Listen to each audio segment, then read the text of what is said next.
Historically, the women are the rhythm keepers for the dances. The men are the ones who sing the songs, and the women keep the rhythm by using the shakers.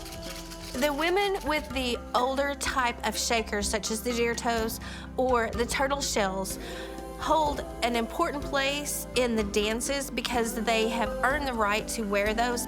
My name is Dixie Brewer, and today I'm going to talk about turtle shell shakers. The turtles are sacred.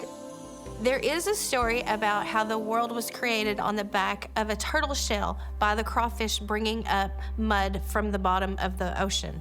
On the back of a turtle, you can actually see a crawfish in the different segments. There are 13 segments on the back of a turtle shell, and I was always told that you only have up to 12 turtles per leg because you are the 13th. We use the turtles for rattles and also the shakers. These shakers, the women who wear them, hold an important part in the dance. They hold a higher position in the dances than the cans or women without any shakers on at all. They know more about the dances and how they are danced. They know the leader's song and how it's sung and how it should be danced to, how it should have the rhythm to keep the song.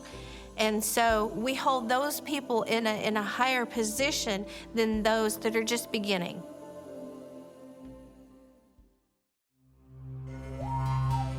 There are 3 different types of shakers. There's the deer toes, the turtle shells, and then the cans.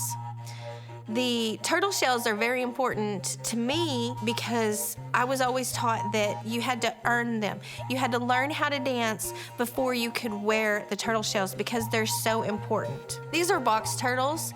We use more females than male turtles. The females sound better. They have a thinner shell, and so the sound really comes out. You can actually tell which ones are the females because they have a skirt, and so their shell actually turns up at the end and it looks like a little skirt. So these are the ladies. The larger the size is the older turtle. So you don't want to use a baby turtle, you want to use a turtle that has lived their life. It's a very long process to make the turtle shells, and there's not very many people that make them to this day because it is very labor intensive, and some people even say the process is sacred, so not a lot of people have passed that process down. But what you have to do is have the turtle shell and put the river rocks inside of the shell before the flap closes. We use the river rocks inside of the turtle shells and the cans. You actually want river rock from a running river bed. The river rocks have been tumbled to where they're round, and when they hit against each other, they're not gonna turn to powder like any gravel that you would get from outside. So you want to sift out the smaller pieces and then throw out the larger rocks and have just about the pea size, the fingertip size rocks inside of them. My rocks actually came from Pennington Creek, and that was important to me because it's here in the Chickasaw Nation, and it's in Tishomingo where a lot of our events happen. That's where mine came from. Some people will travel to the Homelands and get river rocks from there. All of the shakers have a different sound, and the size of the rock matters. And so if you have a larger rock, it will make a deeper sound. If you have more rock, it will make a heavier sound. And that also is the same for the cans. There are holes drilled in different spots along the turtle's back shell so that you can hear the rocks whenever they're tumbling inside of the shell, and it helps the music to come out, the sound. Whenever you make the turtle shells, you don't want to lay them out flat because they do have to go around the calf of your leg, so you want to kind of make sure that they will move a little bit.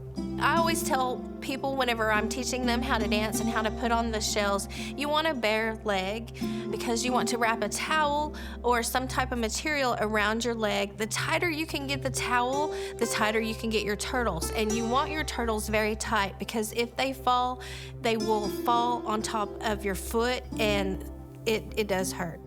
Wearing the shells is a skill whenever you learn to dance and dance correctly. I've been dancing for a little over 20 years, and to me it's a privilege to wear the turtle shells because it shows everyone whenever they come and watch our dances that I have earned that right, I have earned that place. This is a piece of our culture that we have had for a very long time, and we are continuing to pass it down to other generations. We are having some of the younger girls growing up learning how to shake shells and earning their turtles. My daughter has started dancing. She has just started wearing her turtles, and it's very important to me. I feel very proud that she is continuing this tradition. It's wonderful that our kids are growing up and they are learning the traditional art of shaking shells, and it really is an art. No one can just put them on and immediately start dancing. There is a technique to it, and so it's important that we do not lose this. We have lost so many of our traditions and pieces of our culture that this is one thing that we can't afford to lose. We have so many programs and opportunities for everyone to come and learn and shake shells with us. We would like to invite everyone to come out and learn about our dances and songs, and there's plenty of opportunities. We have practices. We have the Chickasaw Cultural Center in Sulphur, and we also have stomp dances at Tullahoma. So you can watch or you can actually participate with us, and we enjoy people coming out and learning about our history and traditions.